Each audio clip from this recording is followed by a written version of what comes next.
여러분, 제 성경을 읽다가 보면 질문들이 생길 수 있잖아요. 저도 성경 읽다가 생각해본 질문 중에 하나가 뭐냐면, 왜 하나님께서는 나일강의 축복이 흐르는 애굽을 이스라엘 백성에 주시지 않고 가나안 땅을 주셨을까? 아니, 이왕 주실 거면 예전에는 아무래도 강을 끼고 문화가 발전을 했잖아요. 문화가 발달을 했잖아요. 그러니까 나일강을 끼고 있는 애굽을 주시지 왜 하필 가나안 땅을 주셨을까, 이런 생각들을 해본 적이 있습니다. 그런 생각 해보신 적 없으신가요? 아니, 이왕 주실 거면 나일강 흐르는 곳에 주셔야지 더 잘 살 수 있을 것 같잖아요. 신명기 11장에 보면 이런 이야기를 해요. 신명기 11장 10절에서 12절에 보면요, 뭐라고 이야기하시냐면 그 두 가지를 주님이 직접 말씀해 주시는데, 신명기 11장 10절에서 12절 보면 이렇게 이야기합니다. 제가 읽겠습니다. 내가 들어가 차지하려고 하는 땅은 내가 나온 애굽 땅과 같이 아니하니. 그러니까 무슨 말이에요? 들어가려는 땅은 어디예요? 차지하려는 땅은 어디예요? 가나안 땅이겠죠. 근데 그 땅이 어떻대요? 애굽 땅과 같이 않대요. 자, 애굽 땅은 어떤 땅이래요? 거기에는 너희가 파종한 후에 발로 물대기를 채소밭에 댐과 같이 하였거니와.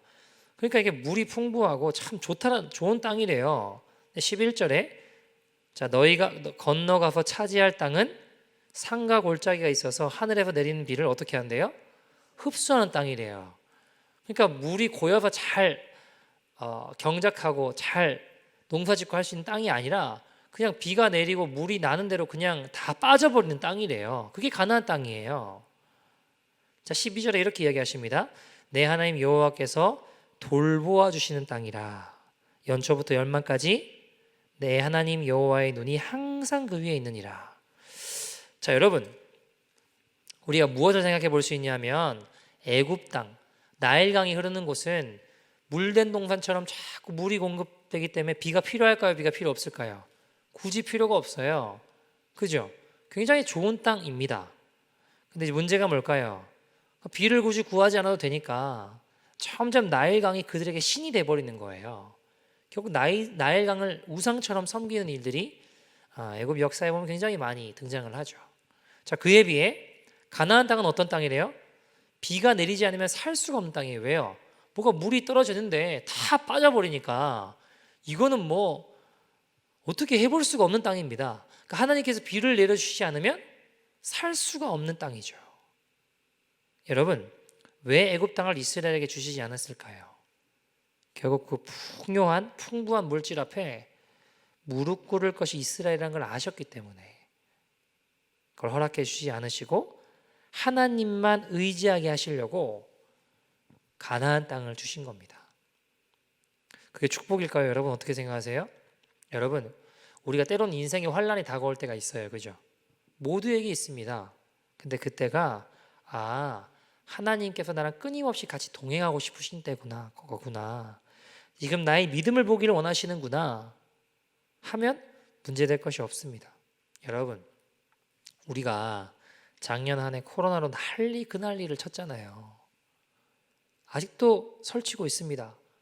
뭐 끝날 생각이 없는 것 같아요. 그죠? 세상이 점점 더 어려워지는 것 같습니다. 여러분, 우리가 어려운 때가 되면요, 자꾸 죄들과 이 세상과 적당히 타협하려는 유혹이 더 강해질까요? 약해질까요? 더 강해지겠죠. 당연히 더 강해집니다. 그래야 살 수 있을 것 같습니다. 그러나 아닙니다, 여러분. 어려울 때일수록 하나님의 자녀는 우리가 살 길은 주님의 말씀입니다. 주님의 말씀에 더욱더 순종하여 더욱 정결해야 합니다. 여러분, 그것이 살 길입니다. 우리가 하나님의 자녀이기 때문에 세상과 타협하면요, 일어날 길이 없게 되는 거예요. 일어날 길이 끊어지게 되는 겁니다. 하나님께서 결코 우리를 붙들어 주시고 세워 주실 수 없는 길로 자꾸 타협하면 그 길로 걸어가게 되는 거예요. 여러분, 하나님의 자녀들은요, 세상이 어려워지고 점점 더 먹고 살기 어려워지고 힘들어질 때 더욱 정결하게 사는 것입니다. 여러분, 야고보서 5장 16절에 보면요, 우리가 이제 하나님의 역사를 보는 기도, 하나님의 능력을 맛보는 기도, 병든 자가 치유받고 하나님의 그런 능력을 맛보는 기도를 할 때 뭐라고 이야기하냐면 이렇게 이야기를 합니다. 너희 죄를 서로 고백하여 병이 낫기를 위하여 서로 기도하라. 의인의 간구는 어떻대요? 역사님이 크대요. 자, 하나님의 역사를 보는 그 기도에 대해서 이야기를 할 때 뭐라고 이야기하나요? 주여 병이 낫게 하여 주시옵소서, 주의 역사를 내려 주시옵소서라고 기도하는 게 아니라, 아이러니한 건 뭐예요? 뭐라고 기도하라고 하나요? 하나님의 역사를 보는 기도는 뭐래요? 서로의 죄를 고백하라라고 이야기하세요. 이상하죠? 여러분, 왜 그럴까요? 죄를 고백할 때에 십자가의 보혈의 능력을 경험하게 되는 거예요. 여러분, 회개는 하나님의 강력한 능력을 이끌어오는 유일한 통로입니다. 왜요? 보혈의 능력을 경험하게 돼요. 하나님의 역사를 경험하는 통로가 회개입니다. 그래서 성경은 하나님의 역사를 보는 기도에 대해서 이야기를 할 때 주여 이 병을 낫게 하여 주시옵소서, 주의 역사를 보게 하여 주시옵소서, 이게 아니라 죄를 고백하라, 회개하라로 이야기합니다. 왜요? 정결함 가운데 하나님의 엄청난 능력들이 흘러가기 때문입니다. 사랑하는 여러분, 모든 위기 가운데 그걸 돌파하게 하는 하나님의 능력이 회개이며 거룩이며 정결함인 것입니다. 우리가 작년 한 해 별의별 방법을 다 동원해봤지만 인간의 능력은 다 수포로 들어갔습니다. 락다운하고 백신 만들고 치료제 만들고 별의별 다 해봤지만 여러분, 변종된 바이러스 하나 잡지 못하는 게 인간의 한계이고 능력입니다. 이 지경이 되면 그래, 이건 아니구나. 인간의 노력에 수포로 들어간 현실을 보며 이제는 정말 그러면 기도밖에 방법이 없구나 하고 깨닫고 기도해야 되는데 아직도 헛된 것을 기대하며 걸어가고 있습니다. 이 정도 되면 정부도 이게 사람의 노력과 방법으로 이게 해결할 수 있는 일이 아니구나, 교회에 기도를 부탁하고 하나님이 일하실 수 있도록 요나 시대 때 니느웨처럼 베옷을 입지 못하더라도 가슴을 치며 이 상황은 우리의 죄악 때문입니다, 회개합시다, 하나님 용서하여 주시옵소서, 회개합니다, 정결한 그릇이 되기를 원합니다, 이래야 되는 거 아닙니까? 여러분, 육체의 병만 걸려도 병원 가서 있는 듯 없는 듯 다 갖다 주면서 살려보라고 살려내라고 난리 야단법석 떨지 않습니까? 코로나가 이렇게 인간 너희는 능력으로는 아무것도 할 수 없다, 주님께만 소망이 있다, 여호와께 돌아가자, 기도해야 된다, 회개해야 된다 이야기하는데 여러분, 우리는 어떤 태도와 마음으로 걸어가고 있으신가요? 여러분, 누구의 도움과 조건과 관계없이 무에서 유를 창조하는 분이 주님이 전능한 하나님이 되십니다. 여러분, 그러므로 아무리 코비드의 상황이 절망적이고 이 세계가 답이 없어 보인다고 해도 교회는 희망을 말해야 합니다. 왜요? 세상이 아무리 절망적이어도 교회는 소망을 이야기해야 합니다. 왜요? 교회는 십자가 복음이 있기 때문입니다. 여러분, 교회야말로 인류가 달려간 마지막 코스 위에 해답을 가진 교회가 힘을 잃고 기도가 사라져 버린다면 어떻게 되겠습니까? 여러분, 지금 우리의 영혼이 깰 때입니다. 깨어날 때입니다. 여러분, 정결함, 거룩이라고 하는 것은요, 하나님의 자녀와 교회의 정체성을 가리키는 단어입니다. 그러나 이제는 더 이상 아무도 그리스도인들을 향해, 교회를 향해 정말 거룩하다, 정말 저를 정결하다 이렇게 생각하고 이야기하지 않아요. 기독교인들 스스로들도요, 요즘에는요, 내가 거룩하다, 거룩한 길을 걸어간다 하지 않아요. 여러분, 제가 어릴 때부터 쭉 신앙생활을 하면서 어릴 때 어른들 기도를 들어보면 제일 많이 나온 단어가 뭐였냐면 거룩하신 하나님이었어요. 근데 시간이 흐르면서 어느새 거룩하신 하나님보다요, 어떤 단어가 많이 쓰일까요? 거룩하신 하나님이 아니라 좋으신 하나님, 사랑의 하나님, 이런 표현들이 더 많아졌습니다. 거룩이 교회 안에 점점 밀려나는 것 같아요. 여러분, 주님이 우리를 빛과 소금으로 불러주셨습니다. 그죠? 우리를 향해서 뭐라고 부르죠? 성도라고 부릅니다. 성도의 뜻이 뭔가요? 거룩한 무리, 구별된 무리입니다. 구별된 삶을 살아가는 거룩한 삶을 살아가는 하나님의 백성들입니다. 근데 여러분, 거룩을 잃어버리면 교회 안에 기대할 수 있는 것은 아무것도 없습니다. 세상과 다를 것이 하나도 없게 되는 겁니다. 어느새 우리는 거룩을 추구하지 않고 오직 성공하고 형통하고 평탄함만을 원합니다. 여러분, 예수 믿는 사람이 세상 사람들과 다를 것이 그저 술 안 마시고 담배 안 피고 주일에 교회 가는 정도라면, 그것뿐이라면 되겠습니까, 여러분? 그거 외에 보여줄 것은 없습니까? 여러분, 우린 그 이상의 것을 보여줘야 됩니다. 아, 저 사람 예수 믿는 사람이래. 야, 저 사람들 정말 거룩한 사람들이야. 죄를 고백하는 사람들이야. 사랑하는 사람들이야. 믿음으로 오늘도 하나 되는 사람들이야. 그들에게 능력이 있어. 정결함과 사랑의 능력, 그리스도의 향기. 여러분, 그것들이 뿜어져 나오는 것이 우리의 능력이 되어야 되지 않겠습니까? 누가 성결하지 않은 교회에 귀를 기울이겠습니까? 여러분, 건강한 사람한테 의사가 가가지고 선생님, 이제는 이런 음식을 드셔야 좋습니다 라고 말하면, 건강한 사람들은요, 의사 선생님, 어떻게 제가 좋아하시는 것만 그렇게 말씀하시나요? 이렇게 보통 이야기를 한대요.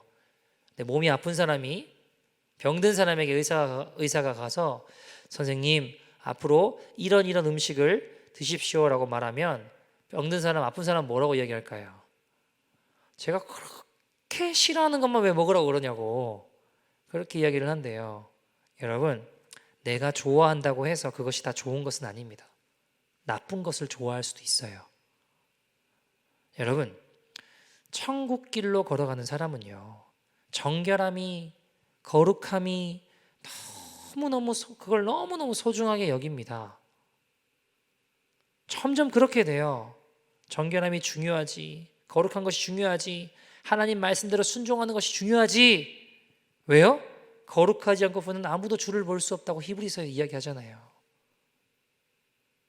그런데 지옥에 걸어가는 사람들은요, 지옥에 갈 사람들은 거룩에 관심이 없습니다. 오히려 불의를 자랑해요. 이상하죠? 여러분, 천국 길을 걸어가는 사람은요, 선한 것에서 기쁨을 찾아요.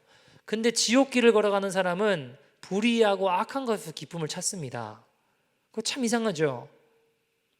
여러분, 사람은요, 세상을 살아가면서 천국이나 지옥이나 어느 한쪽으로 기울어지며 살게 돼 있어요. 갑자기 뭐 이렇게 되고 이게 아니고, 우리 사람들이 계속 어느 한 방향을 향해 걸어가게 되어 있습니다. 불의한 것을, 죄 짓는 것을 좋아하는 사람은요, 지옥 길로 자꾸 기울어져 걸어가는 거예요. 거룩하고 성결하고 주의 말씀에 순종하는 걸 좋아하는 사람은 천국 길을 향해 자꾸 기울어져 걸어가는 겁니다. 여러분, 우리가 이 마지막 때에 내 자신과 교회의 거룩함과 정결함을 위해서 기도해야 됩니다. 여러분, 하나님 주시는 마지막 부흥의 때를 우리가 지금 살고 있어요. 사단이 알까요, 모를까요? 너무 잘 알아요. 마지막 부흥을 경험하는 걸 원할까요, 원하지 않을까요? 원하지 않죠. 근데 여러분, 거룩함 위에 부어지거든요. 정결함 위에 부어지거든요. 회개할 때 하나님의 은혜의 빛이, 하나님의 능력들이 부어지거든요. 어떻게든 못하게 막고 사활을 겁니다. 하나님의 교회가 위기 가운데 거룩해지는 것을 절대로 그냥 두고 보지 못하는 것이 사단임을 명심해야 됩니다. 사랑하는 여러분, 그래서 우리가 이 시대적 위기 앞에 정결함을 위해 기도해야 됩니다. 겉으로는 잘 되는 것 같은데 속으로는 완전히 마귀에게 빼앗겨 버리고 살 수도 있는 것입니다. 여러분, 오늘 본문 보시면 이 시대의 위기 앞에 직면해 있는 자들의 모습을 보여줍니다. 너무 잘 아시는 말씀이죠. 홍해 앞에 선 이스라엘 백성들의 모습입니다. 앞에는 홍해가 있고 뒤에는 누가 쫓아오나요? 뒤에는 바로의 군대들이, 페라의 군대들이 막 잡으려고 죽이려고 쫓아옵니다. 여러분, 그래서 이스라엘 백성들이 즉시 주님께 기도하고 주의 말씀을 신뢰하고 회개하고, 그러면 참 좋을 텐데 그게 아니라 어떻게 하나요?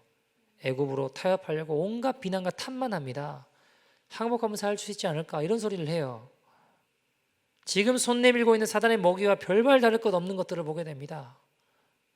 여러분, 오늘 본문이 출애굽기인데 출애굽기를 살펴보려면 창세기를 알아야 돼요. 창세기가 어떻게 전개가 됐고 출애굽기가 어떻게 전개가 되며, 왜냐하면 여러분 좀 여담입니다만 창세기부터,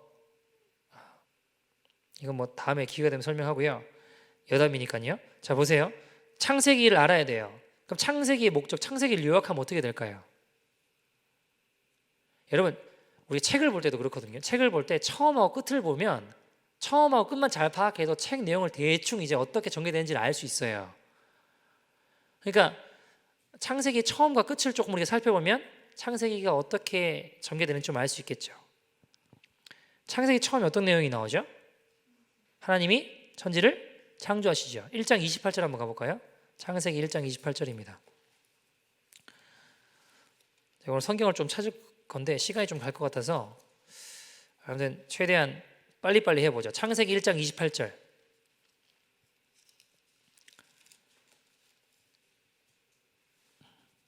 화이트보드 같은 게 있으면 좋을 텐데 없으니까 일단은 잘 기억해 보시죠. 같이 한번 창세기 1장 28절 같이 한번 읽어볼게요. 시작.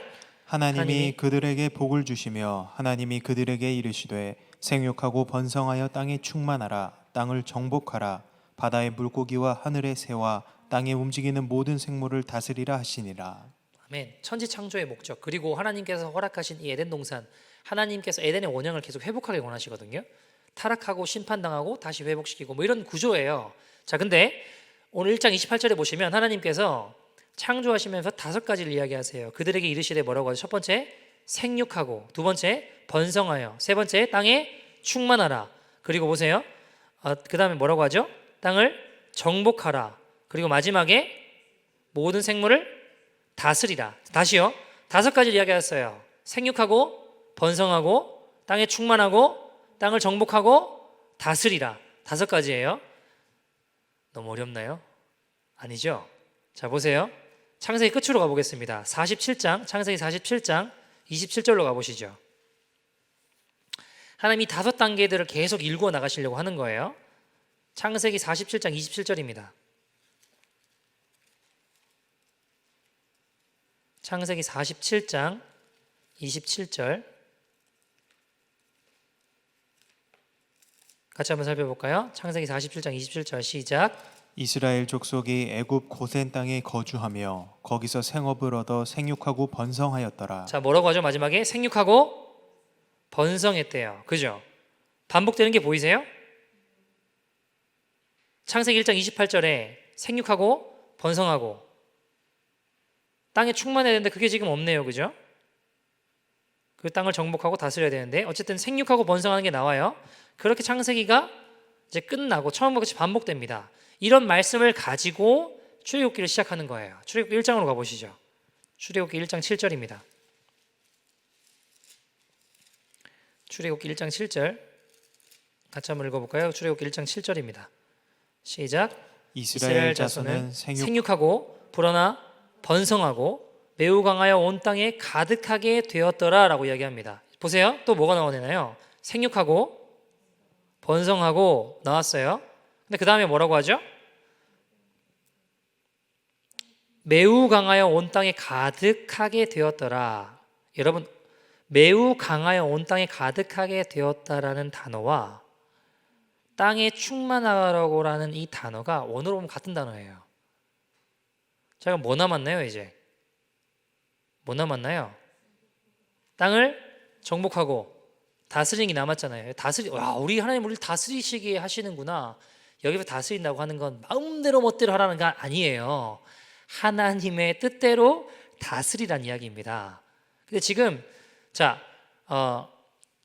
땅을 정복해야 되고 다스려야 될 일이 남았잖아요. 그죠? 어렵지 않죠? 그죠? 땅을 정복하고 다스려야 될 일이 남았는데 다스리려면 일단 뭘 해야 될까요? 지금 상황에 출애굽을 해야죠. 출애굽을 해야 가나안 땅에 가서 정복하고 다스릴 거 아니에요. 그죠? 그러니까 지금 출애굽을 일단 해야지 가나안 땅에 정복 전쟁을 하러 갈 수 있는 거예요. 이해되시죠? 너무 어려운 이야기인가요? 여러분 이 5단계는 사실 조금 더 쉽게 표현해 보면 하고자 하는 이야기가 뭐냐면 누가 왕이냐예요. 누가 왕이냐. 누가 다스리는가입니다. 출애굽기 역사를 통해서 뭐를 살펴볼 수 있냐면 바로가 너희의 왕이냐 하나님이 너희의 왕이냐예요. 하나님의 통치와 다스림을 받고 살아가겠느냐, 하나님 말씀 따라 걸어가겠느냐, 바로 세상을 대변하고 이 땅에 죄가 만연한 이 세상을 대변하고 있는 바로를 쫓아 바로의 왕의 다스림을 받겠느냐라는 이야기를 하고 있는 거예요. 왕의 통치와 왕의 다스림을 경험하자. 그래서 이 땅을 정복하고 그 다음에 하나님 뜻대로 이 땅을 다스린 일들을 감당하겠느냐, 바로 왕을 쫓아가겠냐. 여러분, 바로가 왕이면 애굽에 남을 거예요. 그죠? 근데 하나님이 왕이면 출애굽을 해야 되는 겁니다. 자, 여러분, 바로를 따라가실래요? 하나님 따라가실래요? 너무 어려운 질문인가요? 예를 들어 볼게요. 바로가 자신의 창고를 보여줘요. 막 금은보화 막 담겨 있고 보라 이거예요. 나 따라오면, 내 뒤만 따라오면 내가 평생을 보장해 주겠다. 네 노후를 내가 책임져 주겠다. 나만 따라와라. 대신 내가 원하는 대로 해야 된다. 이거예요. 조건은. 그에 비해 우리 하나님 어떻게 하시죠? 홍해를 막 건너게 하세요. 오늘 본문에 홍해를 막 건너고, 그러면 이제 홍해 건넜으니까 아름다운 땅을 주시면 좋겠는데 기다리고 있는 게 뭐예요? 광야잖아요. 광야. 갑자기 숨이 막히죠. 광야에서 힘들어가지고 막 힘들다 그러면 뭘 주세요? 만나와 메추라기 주시잖아요. 근데 우리 하나님 참 특이하신 게 이틀치를 가지게 하시나요? 못 가지게 하시나요? 못 가지게 해서 이틀치 딱 가지면 어떻게 하세요? 그 다음날 게 썩어버려요. 뭐라고 하세요? 야, 오늘 내가 너 다 책임지고 보장해 줄 테니까 나만 믿고 가자. 이렇게 하시는 거예요. 내일로 내가 보장해 줄게. 나 믿고 가자. 나만 믿고 가자. 자, 여러분, 어느 쪽이 좋으세요? 손을 한번 들어볼까요? 마음을 한번 들어보시죠. 또 방송 듣고 계실 텐데, 난 바로를 그러면 왕삼아 걸어가겠다. 그래서 나는 여호와 하나님이다. 여러분, 우리가요, 이 땅의 삶이 전부라고 하면 저도 바로를 따라갈 것 같아요. 이 땅의 삶이 끝이고 아무것도 없다고 하면, 우리의 육신의 삶이 그냥 끝이라고 한다면 금은보화를 내게 안겨줄 수 있는 바로 쫓아가는 건 나쁘지 않을 것 같아요. 근데 여러분, 우리는요, 이 육신의 삶이 다가 아님을 깨달은 자들입니다. 영생을 바라보고 가는 자들입니다. 여러분, 우리의 인생은 바로와 우리 주님의 선택의 기로에 있습니다. 그러나 그것은 동시에 죽음과 영생의 기로에 있는 것이며 천국과 지옥의 갈림길에 있는 것입니다. 여러분, 바로냐요? 바로신가요? 여호와신가요? 우리가 이 바로와 여호와의 실체를 아는 게 참 중요한데, 선택은 이스라엘 백성 스스로 하는 겁니다. 그죠? 이 세상 바로의 실체를 좀 살펴보죠. 바로의 특징. 출애굽기 1장 8절입니다. 출애굽기 1장 8절 같이 한번 읽어볼까요? 출애굽기 1장 8절, 엑소더스 1장 8절 같이 읽어보죠. 시작. 요셉을 알지 못하는 새 왕이 일어나 애굽을 다스리더니. 자, 바로의 특징, 누구를 알지 못한대요? 요셉을 알지 못한대요. 알다란 단어가 제가 여러 번 설명한 적이 있는데, 원어로 보면 야다란 단어를 써요. 정말 그 부부 사이의 모든 것을 다 안다, 경험하여 안다라는 표현이거든요. 자, 어쨌든 그 야다란 단어를 쓰는데, 알지 못한다라는 말은 조금 복잡해지나요? 그러니까 앞에 부정어의 로를 쓰면 로 야다 그러면 알지 못한다는 말이 돼요. 그냥 기억해 놓으시면 좋아요. 두 번째, 출애굽기 5장 1절 2절. 출애굽기 5장 1절 2절. 출애굽기 5장 1절 2절입니다. 자, 바로의 특징 두 번째, 출애굽기 5장 1절 2절 같이 읽어볼까요? 시작. 그 후에 모세와 아론이 바로에게 가서 이르되, 이스라엘 하나님 여호와께서 이렇게 말씀하시기를 내 백성을 보내라. 그러면 그들이 광야에서 내 앞에 절기를 지킬 것이니라 하셨나이다. 2절에 바로가 이르되 여호와가 누구이기에 내가 그의 목소리를 듣고 이스라엘을 보내겠느냐?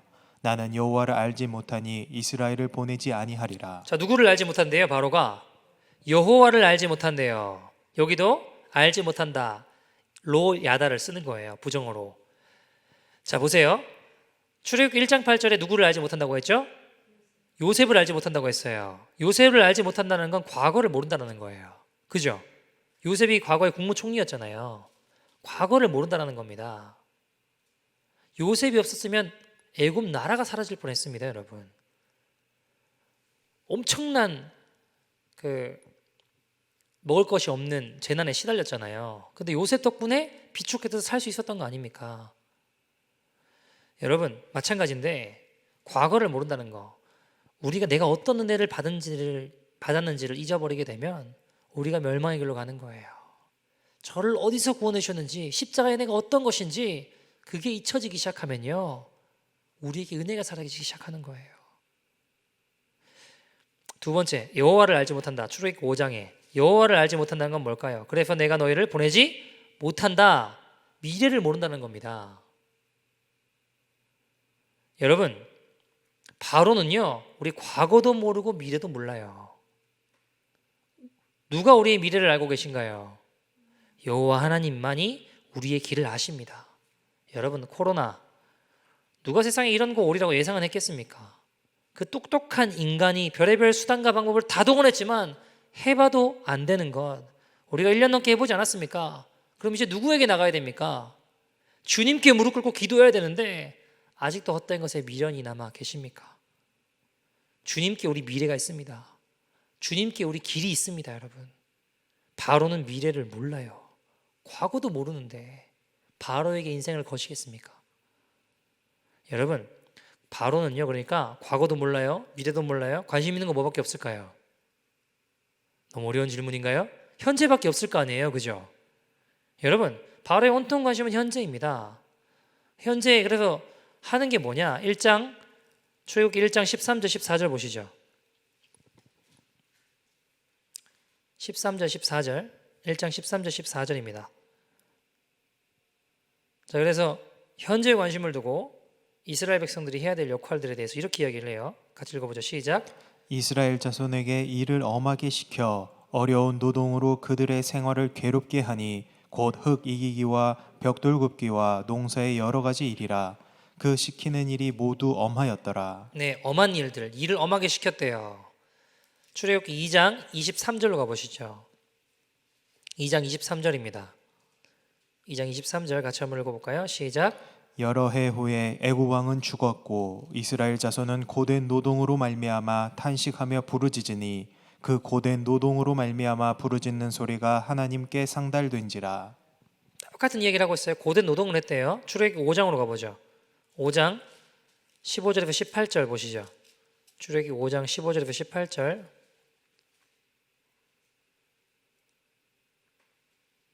같이 한번 읽어볼까요? 15절에서 18절 시작. 이스라엘 자손의 기록원들이 가서 바로에게 호소하여 이르되 왕은 어찌하여 당신의 종들에게 이같이 하시나이까? 당신의 종들에게 짚을 주지 아니하고 그들이 우리에게 벽돌을 만들라 하나이다. 당신의 종들이 매를 맞사오니 이는 당신의 백성이 죄니이다. 바로가 이르되 너희가 게으르다 게으르다. 그러므로 너희가 이르기를 우리가 가서 여호와께 제사를 드리자 하는도다.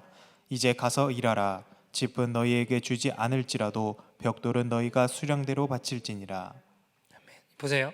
일하는 거예요. 수량대로 바치는 겁니다. 생산량이 똑같아야 된다. 안 그러면 너희 각오해라 이거예요. 여러분, 바로의 최대의 관심은 현재 일, 자신을 위해 생산량을 만들어내라, 아니면 채찍이다 이겁니다. 여러분, 지금 우리가 살고 있는 세상하고 똑같아요. 어치브먼트, 생산을 만들어내지 못하고 성취를 만들어내지 못하면 도태되고 잘리고 없어져 버리는 거예요. 여러분, 아닌데요. 우리 회사는 주일에 예배드리고 보너스 주는데요. 그런 회사 있나요? 주일에 예배드리고 보너스 주나요, 여러분? 실적 내고 생산량 나오지 않으면 잘라버리고 무슨 짓을 해서라도 생산량을 늘리고 만들어내라는 거예요. 성취를 이뤄내지 못하면 채찍이라는 겁니다. 이상하죠? 세상은 점점 살기 좋게 만들어지고 있는데 자살률은 왜 자꾸 높아질까요? 여러분, 생산량 성취를 못 이루면 채찍에 죽는 겁니다. 이게 바로가 만들어낸 세상 구조예요. 지금 정신 차리지 않으면 우리가 바로가 우리 목줄을 딱 잡고 이리저리 흔들어 놓을지 모릅니다. 사랑하는 여러분, 양다리 걸치지 맙시다. 여러분, 정확하게 선택하는 것이 구원의 이야기입니다. 하나님이냐 바로냐, 정확하게 선택하면 삶이 달라질 수 있습니다. 우리의 삶의 모습을 찬찬히 살펴보면 내가 과연 무엇을 선택하고 사는지가 보여요. 바로의 이야기는요, 지금 우리 삶 속에서도 이 땅에서도 계속되고 있는 것입니다. 일, 노동을 뜻하는 단어가 아바드라는 단어거든요. 히브리어로. 기억해 놓으시면 좋아요. 자, 그러면 바로는 하나님이냐? 하나님의 특징을 보죠. 출애굽기 2장으로 가볼까요? 2장 23절에서 25절입니다. 2장 23절에서 25절 같이 한번 읽어볼까요? 출애굽기 2장 23절에서 25절 시작. 여러 해 후에 애굽 왕은 죽었고 이스라엘 자손은 고된 노동으로 말미암아 탄식하며 부르짖으니 그 고된 노동으로 말미암아 부르짖는 소리가 하나님께 상달된지라. 하나님이 그들의 고통 소리를 들으시고 하나님이 아브라함과 이삭과 야곱에게 세우신 그의 언약을 기억하사 하나님이 이스라엘 자손을 돌보셨고 하나님이 그들을 기억하셨더라. 저희 기억하셨더라라는 단어가 하나님께서 두 번 나오거든요. 24절, 25절, 그죠? 앞에 단어랑 뒤에 단어가 원어가 좀 다르긴 해요. 첫 번째는 자칼라라는 단어로 기억하셨다는 뜻이고, 두 번째는 바로가 뭐라고 했었죠? 로야다, 알지 못했다 했잖아요. 두 번째 기억하셨더라는 25절에 기억하셨더라는 야다를 쓰고 있어요. 의도적으로 하나님께서 이 바로랑 대치되는 것들을 보여주는 거예요. 내가 그들을 안다 하시는 거예요. 내가 그들을 기억했다 하시는 거예요. 내가 그들 자손을 돌봤고 하나님이 내가 그들을 알고 있어라고 말씀하시는 거라고요. 여러분, 두 번째 보세요. 출애굽기 3장 7절입니다. 출애굽기 3장 7절 3장 7절 한번 볼까요? 같이 읽어볼까요? 시작.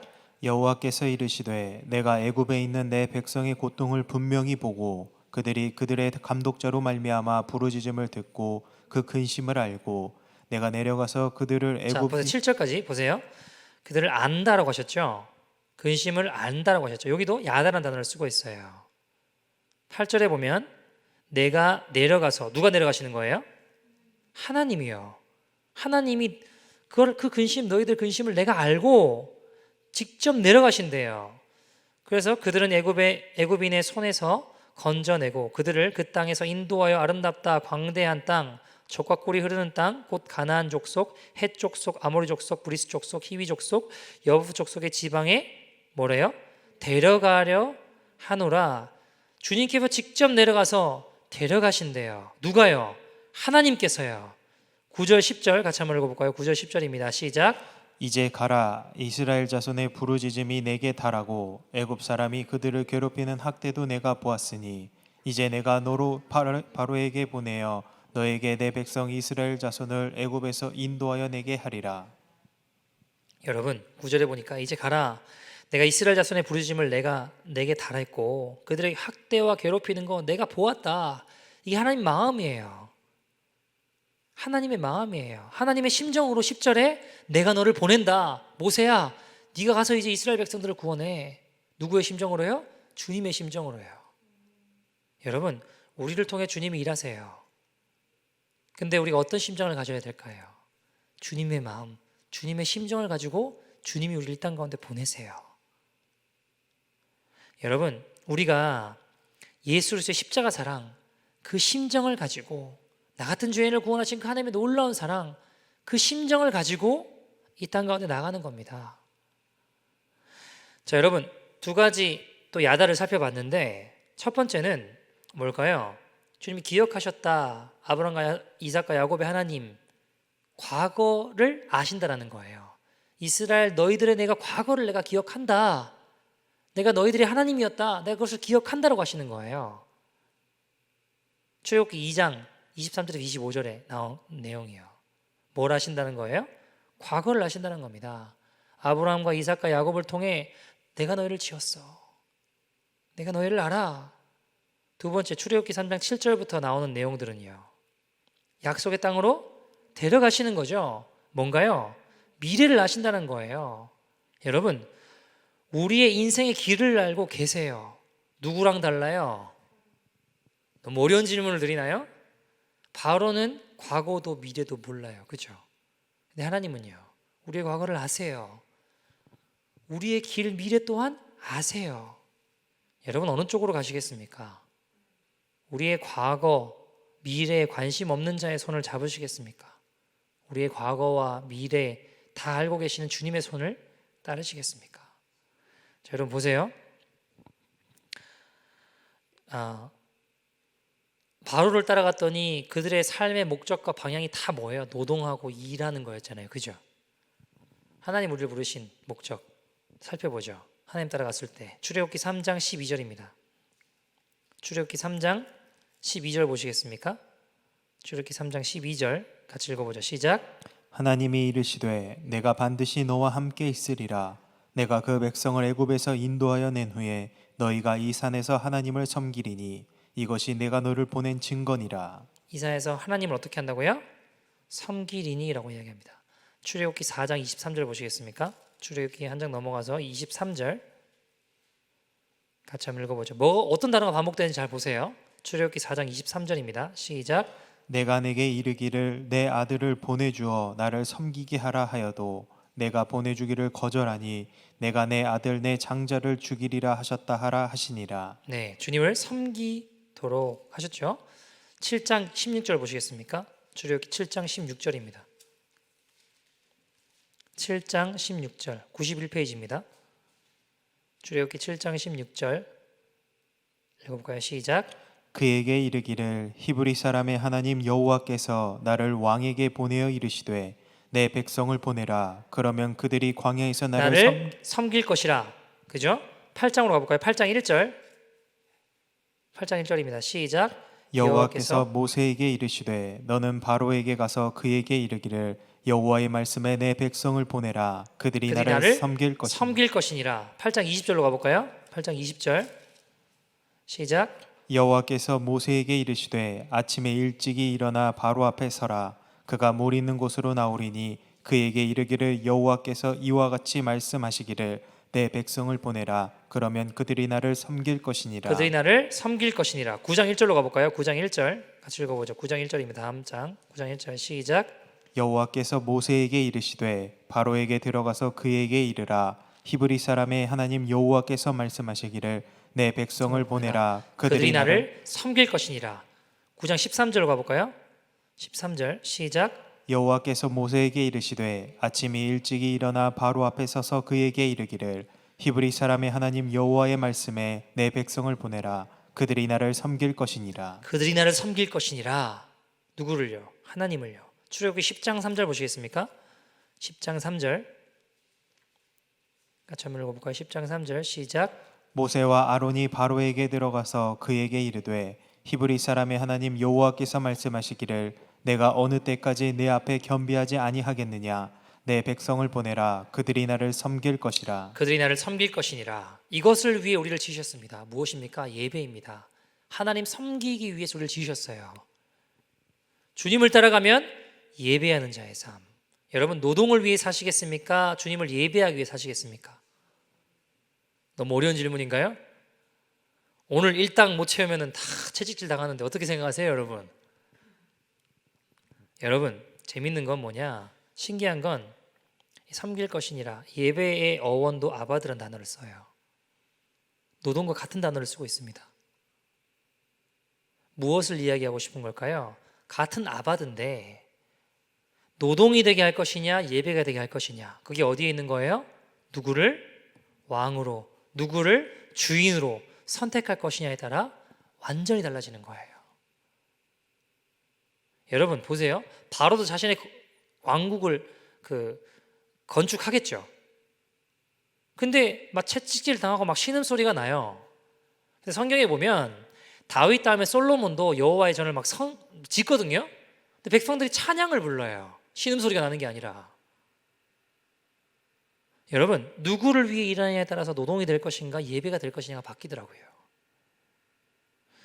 여러분, 요셉 보시겠습니까? 종살이예요. 그죠? 억울하게 누명 썼어요. 얼마나 힘들어요. 기쁠 게 뭐가 있겠습니까? 근데 여러분, 종살이 하면서도, 종으로 지내면서도 내가 하나님 모시는데 어떻게 범죄하겠냐 이렇게 이야기해요. 코람되어 하나님 앞에서 살아가더라고요. 성경은 그를 표현할 때 뭐라고 이야기해요? 하나님께서 요셉과 함께 계심으로 그가 하는 모든 일이 형통했다고 이야기해요. 형통했다, 뭐 부자됐다 이런 이야기가 아니라 하나님이 함께 하시는 게 형통이거든요. 여러분 보세요. 요셉은요, 그의 삶 가운데 하나님 앞에서 예배하는 거예요.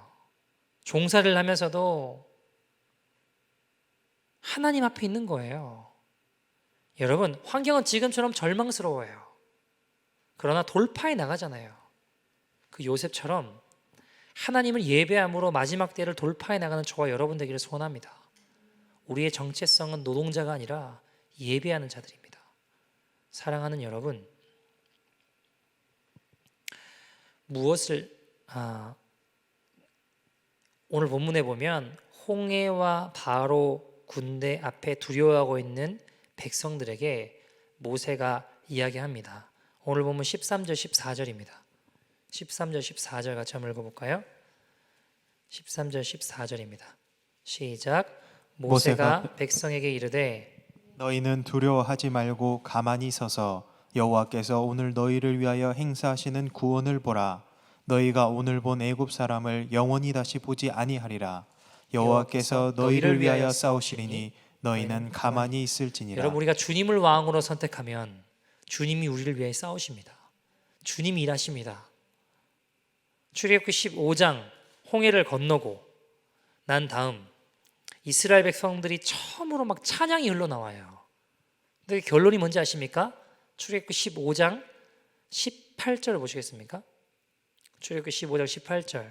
그들이 홍해를 건너고 막 찬양이 흘러나오는데 그 찬양의 결론, 이런 이야기를 하고자 하는 거예요. 같이 한번 읽어보죠. 출애굽기 15장 18절 시작. 여호와께서 영원 무궁하도록 다스리시도다 하였더라. 여러분, 누가 영원 무궁하도록 다스리신다고요? 여호와께서, 야훼 말라크. 여러분, 여호와께서 영원토록 왕이 되시옵소서. 누가 왕이 되시는 거라고요? 여러분, 여호와 하나님이 왕이시면 왕이 우리를 어떻게 이끌어 가시는가, 그것을 알려주시려고 광야로 또 인도하시는 거예요. 사랑하는 여러분, 누구를 선택하시겠습니까? 바로입니까? 여호와 하나님이십니까? 세상 유혹 앞에 타협하고 바로에게 가시겠습니까? 영원한 생명을 주시는 주님 말씀 앞에 엎드려 정결함을 구하시겠습니까? 여러분, 코로나 시대에 접어들면서요, 교회에도 큰 위기가 일어났다라고 생각합니다. 뭐가 위기일까요? 교인 수가 주는 거요? 헌금 주는 거요? 아니요. 그게 위기가 아니라 어느새 하나님이 아니라 세상의 편승이 되어 바로에게 무릎 꿇고 마음을 빼앗긴 상황이 되어가고 있습니다. 그게 위기입니다. 지금 제일 안타까운 것 중에 하나는요, 교회가 시대의 흐름을 따라 점점 방송국들이 되어가고 있는 것 같아요. 방송국들이 필요한 부분은 해야죠. 예배 드려야 되는데. 근데 다들 유튜브에 목숨을 겁니다. 자극적인 소재를 가지고 어그를 끌어와서 조회수를 높이고, 제목들이 막 이런 거예요. 코로나 시대 긴급 진단. 요한계시록 가지고 와가지고요, 아예 주님이 앞으로 주님 오실 날에 대한 징조들을 아주 막 순서 상관없이 그냥 극단적인 소재만 가지고 막 끼워 맞춰요. 기가 막히더라고요. 근데 조회수가 엄청나요. 근데 보니까 이게 어떻게 이걸 믿지? 양치기 소년 같아요. 양치기 소년. 교회가 아니라 점점 유튜브 방송국이 돼가는 것 같아요. 여러분, 예배를 보는 자가 아니라 드리는 자가 돼야 되는데 가만히 보다 보면 어떤 생각이 드냐면 이게 어느 하나 그 TV 쇼랑 별로 다를 거 없어요. 막 오락 채널 아니면은 뭐 드라마 쇼프로 되어가요. 쇼프로 특징이 뭐예요? 시청률에 목숨 걸잖아요. 그거 높이면 성공하는 거잖아요. 근데 교회가 그렇게 돼가고 있는 것 같아요. 맨날 촬영하고 나 원하는 시간에 TV 트는 것처럼 마음에 들면은 재밌는 공연 잘 봤다, 쇼 잘 봤다, 도네이션 좀 하고. 여러분, 이건 주님 원하시는 정상적인 구조가 아닙니다. 누워서 쇼프로 보는 것과 예배 드리는 것에 과연 어떤 차이가 있나요? 원하는 시간에 유튜브 돌려가면서 마음에 드는 거 골라잡아 예배를 평가하면서 마음에 들면 시청료 내는 듯한 구조로 점점 교회들이 거기에 목을 메고 있어요. 이게 과연 맞을까? 주님이 정말 원하시는 게 이걸까? 생각해 봅니다. 어느새 교회가 바로에게 잠식되어 버린 것은 아닐까요? 여러분, 목회자라고 비단 크게 다르지 않습니다. 저를 위시하여 진실한 목회해야 되는데 조회수 얼마 나오는지 보고 앉아있다면 목회에 집중하는 게 아니라 점점 교회가 아니라 방송국 되어가고 있는 겁니다. 여러분, 제가 막 그런 이야기 들어봤어요. 조회수에 막 목숨을 걸어요. 목회자가 부교육자들이 좋아요 안 눌렀다고 막 호통치고. 말이 안 되는 거예요. 이거는 구독자가 얼마인지 조회수가 얼마인지, 여러분 이거 아무리 많아도 영혼들 변화되지 않는다면, 이 시대의 징조가 이렇습니다 아무리 알아본다 한들 영혼들 변화되지 않으면요, 거룩한 삶이 없다면, 성결함과 거룩함을 잃어버렸다면 시대의 징조는 분별할지 모르나 우리 삶은 주님 앞에 설 수 없는 자리 되고 말 것입니다. 어떻게 주님 앞에 설 수 있겠냐고요. 여러분, 제가 이런 얘기 왜 드리냐면 저도 어느 날 보니까 쳐다보고 있더라고요. 유튜브 보면서 몇 명 만나 보고 있더라고요. 우리 구독자 얼마인가 보고 있더라고요. 제가 진실한 목회해야 되는데 조회수 많아지는 것보다 한 영혼 위해서 눈물로 목회하는 게 훨씬 중요합니다. 여러분, 저는 요즘에요 막 그런 걱정도 들어요. 코로나 되고 개척교회인데 한 영혼 위해 정말 생명 다해서 살아가시는 목회자분들이, 예를 들어 연세가 좀 있으셔서 유튜브 어떻게 하는지 모르니까 어려움 겪고 계신 분 또 얼마나 많을까, 그런 걱정도 막 많이 돼요. 여러분, 주님 앞에 섰을 때 과연 누가 칭찬받을까요? 세상의 흐름 쫓아 자극적인 소재로 어긋끌어서 사람들 많이 모은 목사일까요? 여러분, 주님 앞에 가면요, 주님과 아무 상관하지 않으실 거예요. 너는 얼마 되는 목회하다 왔냐? 너는 성도가 몇 명 되는 목회하다 왔냐? 그런 거 안 물어보실 거예요. 주님은 한 영혼 위해서, 내가 맡긴 한 영혼 위해 너는 얼마나 네 생명을 나눠주었냐, 그거 물어보실 것 같아요. 네 몸처럼 사랑했냐? 선한 목자는 양들을 위해 목숨을 버린다고 했는데 나는 과연 그런 진실한 목회를 하고 있나, 그거 물어보실 것 같아요. 나는 과연 반걸음이라도 앞장서서 생명의 길, 거룩한 길, 좁은 길, 진리의 길, 정말 피 흘리기까지 싸우면서 걸어왔나, 그거 물어보실 것 같아요. 진실한 종, 거룩한 종, 그 위에 주님이 역사하십니다. 주님 원하시는 것이 그것입니다. 사랑하는 여러분, 세상을 그렇게 두려우면 하나님은 안 두려우십니까? 코로나는 그렇게 두려워하면서 우리 영혼을 멸망으로 이끄는 죄는 두렵지 않으십니까? 우리가 회개하며 십자가 앞으로 나아갑시다. 우리 시간 같이 한번 기도할 텐데, 사랑하는 여러분, 오늘 우리는요 모두 이 질문 앞에 서야 됩니다. 누구를 선택하시겠습니까? 누가 우리 왕입니까? 바로입니까? 하나님입니까? 세상의 유혹 앞에 타협하고 바로에게 가시겠습니까? 아니면 영원한 생명을 주시는 주님 말씀 앞에 엎드려 정결함을 구하시겠습니까? 누구의 도움과 조건과 관계없이 무에서 유를 창조하는 분이 전능하신 우리 하나님이십니다. 여호와께서 영원 무궁하도록 다스리시는도다. 야훼 말라크, 여호와께서 영원토록 왕이 되시옵소서. 그러므로 우리는 아무리 코비드 상황이 절망적이고 이 세상이 답이 없다 할지라도 주님은 절망적인 홍해를 가르시는 분이십니다. 세상이 아무리 절망적이라도 주의 백성은 좌절하지 않습니다. 왜요? 십자가 복음이 우리를 승리케 하기 때문입니다. 여러분, 우리 주의 백성들이 힘을 잃고 기도가 사라지면 어떻게 되겠습니까? 지금 우리 영혼이 깨어날 때입니다. 주님, 바로 앞에 무릎 꿇지 않게 하여 주시옵소서. 영원한 생명을 주시는 주님의 말씀 앞에 홍해는 갈라질 것입니다. 정결한 은혜는 부어 주시옵소서. 거룩한 신부로 준비되어지게 하여 주시옵소서. 우리 안에 회개의 영을 부어 주시옵소서. 우리 결단한 심령과 마음으로 다 같이 주의 이름 부르고 동서로 기도합니다. 주여!